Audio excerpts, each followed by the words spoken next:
It's the week of Christmas, ladies and gentlemen. And I am your host, Demonic Remsen. I love this time of year. So how do I choose to celebrate it?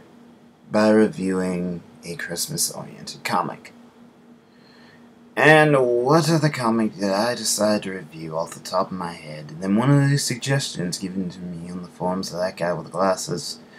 Sonic's Christmas Carol. Enjoy.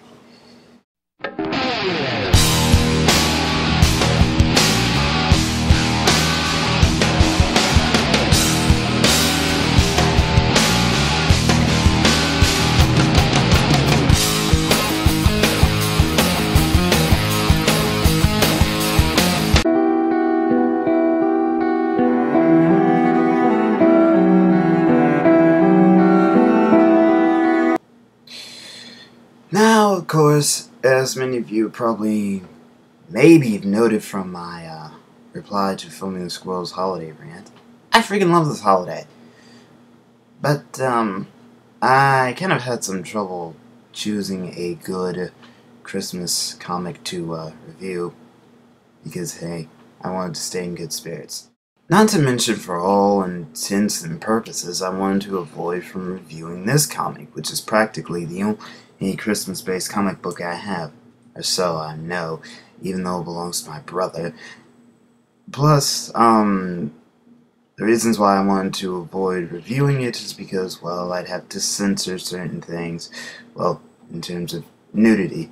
And of course, there is the subtle yet possibly unintentional message within the comic itself that I really wanted to avoid, considering that there are atheist viewers here on YouTube. And Lord knows how they hate religious messages. Which in turn led me to asking for some suggestions on the forums that I got with the glasses, which led me here. But rather than tell you how good this thing is, why don't I show you? Our comic begins with Sonic the Hedgehog at the top of giving us a little history lesson about the Christmas Carol and its various variations. Sorry for the redundancy there. As we are then treated to Robotnik mistaking King Rotor's question for him being a penny pincher, when all Rotor wants to do is merely fix the roof. Dude! Fix your freaking roof. Not even the original Ebenezer Scrooge himself would allow snow to pile up that high. It disrupts business.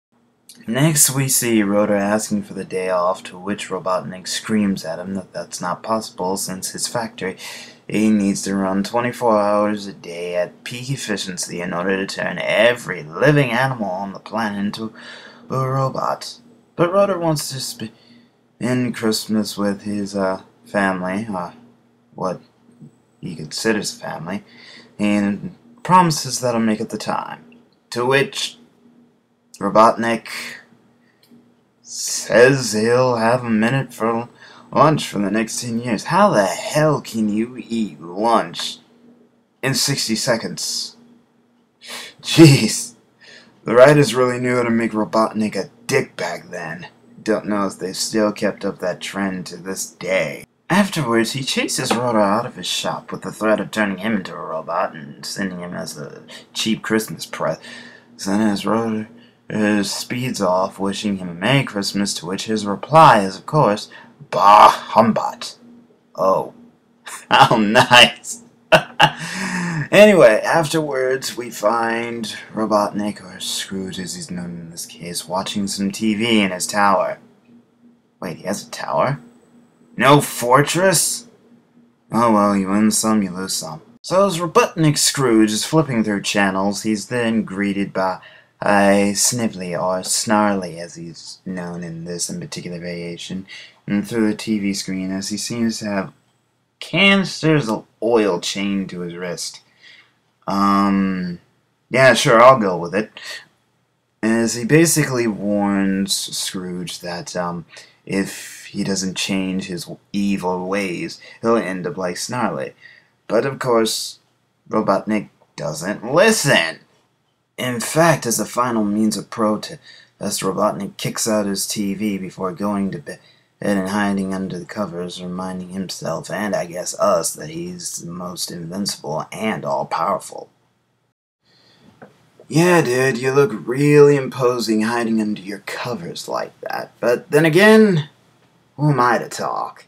Especially when you're gonna squeal like that as something zooms by you. You look anything but unmanly. And who should be on the other side but Sonic the Hedgehog on a skateboard, as he confesses himself to be the spirit of Christmas past.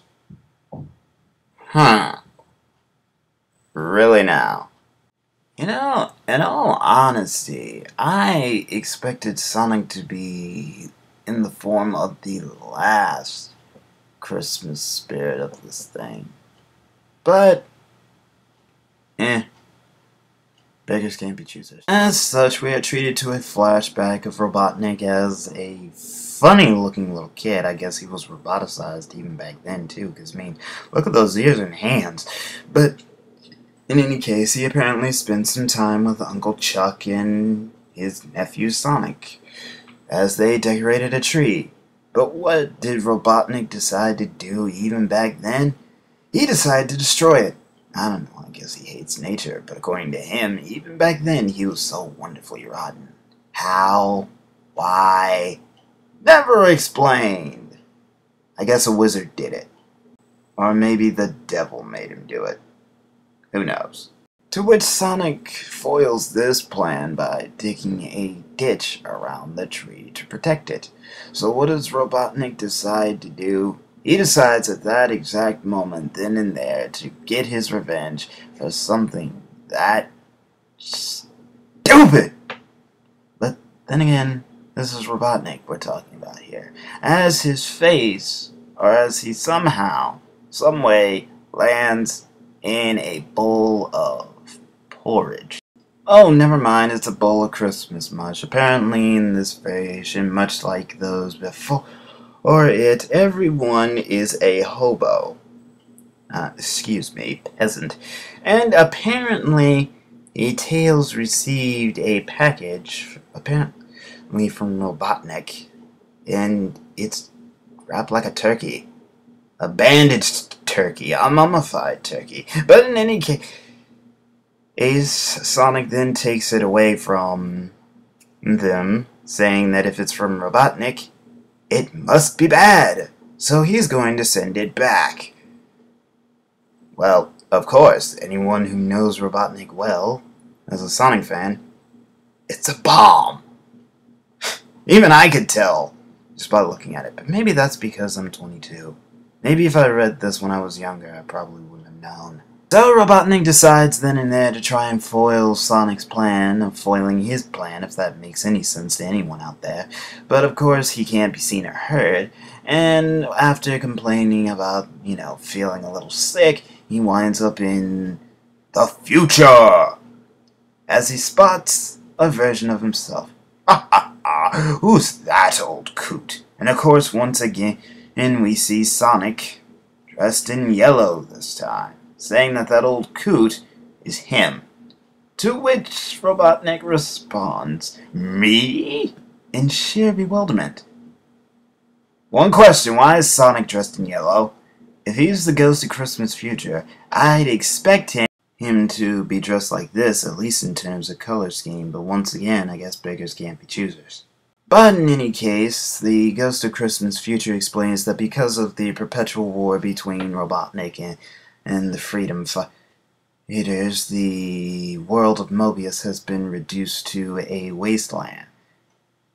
And of course, everyone's at wit's end. And this is basically the future that beholds Robotnik if he doesn't change his ways. And Robotnik starts to consider making that change. That is, of course, before he spots his older self having finally captured all the freedom fighters with the aid of some king-based robot.